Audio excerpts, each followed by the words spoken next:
இட்லிக்கு நான் 3 டம்ளர் பொன்னி அரிசி ஊற போட்டிருக்கிறேன். 8 மணித்தேலம் ஊறினா ஓகே. அதை இப்போ நான் கிரைண்டரில் அரைக்க போகிறேன்.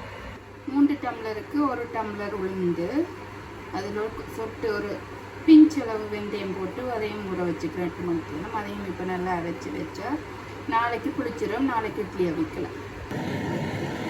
உளுந்து போட்டு நல்லா வட்டம் போட்டு நல்லா பொங்க அரைக்கணும். எவ்வளோ நேரம் அரைக்கணுமோ அவ்வளோத்துக்கு நல்லா உளுந்து அரைச்சி முடிய பிறகு அரிசி போடணும்.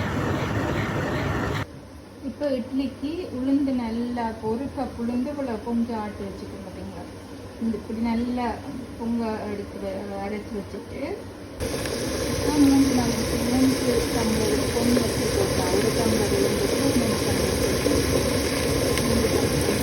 நல்லா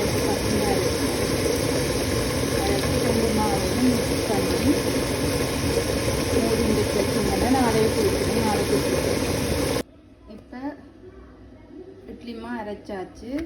அரிசியை தனியாகவும் உளுந்த தனியாகவும் அரைச்சி இப்போ மிக்ஸ் பண்ணியிருக்கேன்.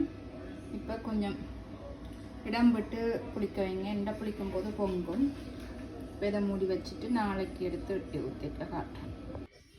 இப்போ இட்லிமா புளிச்சு நல்லா பொங்கி வந்துட்டு இதுக்கு உப்பு போட்டு மிக்ஸ் பண்ணி வச்சுட்டு இட்லி ஊற்ற போகிறேன். இட்லி ஊற்றின அப்புறம் இட்லியை காட்டுறேன் உங்களுக்கு.